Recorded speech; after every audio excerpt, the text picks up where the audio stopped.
You ask Tiger to solve. This deals with linear equations with one unknown. The final result is x equals 1. Let's solve it step by step.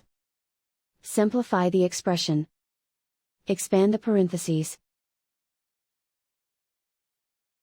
Multiply the coefficients.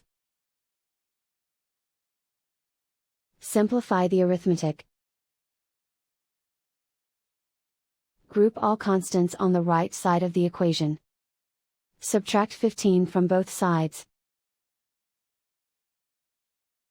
Simplify the arithmetic.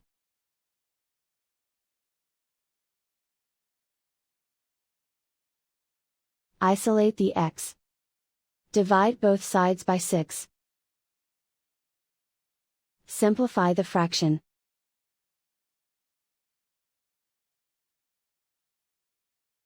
And so the final result is x equals 1.